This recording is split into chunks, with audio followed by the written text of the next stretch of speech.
I want to demonstrate 3 methods used to secure a cable once it's been coiled.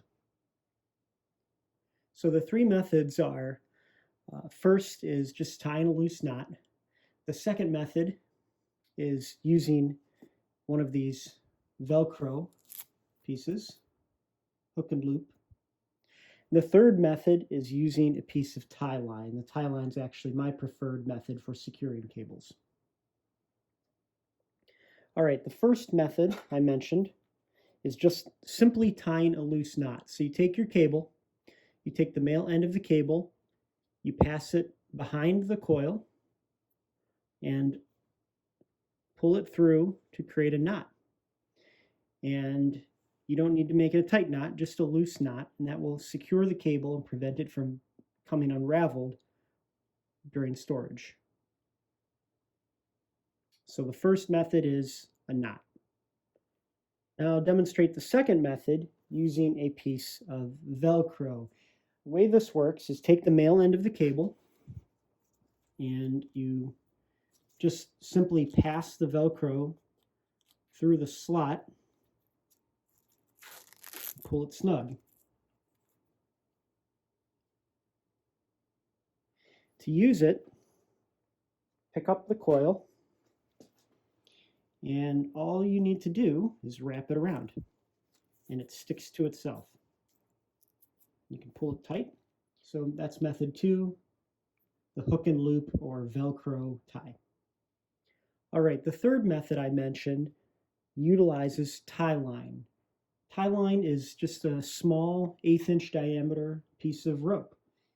So the first thing you do is just fold the tie line in half so that you have a small loop. You grab the male end of the XLR, and I'll mention once the tie line is connected to the cable, it remains connected to the cable. So that's what the special knot you want to tie keeps it connected to the cable. So take the male XLR and just pass the loop over. And then slide it a few inches from the end, like maybe 4 to 6 inches from the end. So you just have a loop of cable, or a loop of tie line over the cable. You're going to take each end of the tie line and wrap it over once. So you end up with this. You want to loosen that coil a little bit, and then take each end and pass it underneath that little loop you created. So you're essentially tying 2 knots, or what I believe is called a hitch. Okay, so this is what you end up with.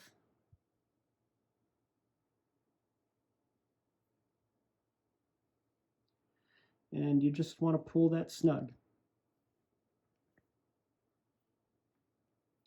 And that's snug. It won't slide up and down the cable, but it's easily removed if you need to remove it.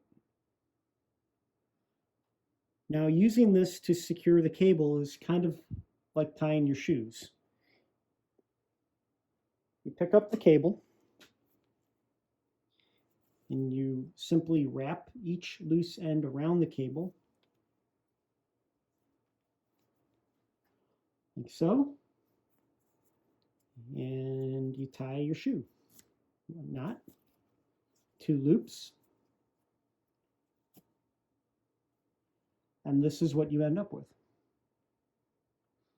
Now when you're ready to use this cable, all you have to do is grab one of these loose ends, pull it, pull the knot out, and it's ready to be used. So that is the tie line, which is the third method of securing the cable. Now I want to mention one more thing. You notice that I'm always putting the method to secure the coil on the pin side of the cable. And the reason I do that is when you connect a mic, here's a microphone. When you connect up a microphone, you don't want, whether it's a piece of Velcro or a piece of tie line, you don't want that on this end in case this microphone is on a stand or being used handheld.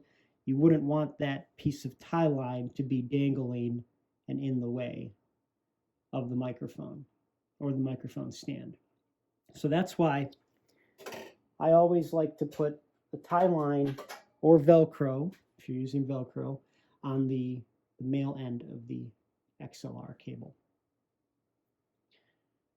And that's it. The three methods are tying a loose knot, using velcro ties or hook and loop ties, and the third method, and this is my preferred method, is just simply using a piece of tie line.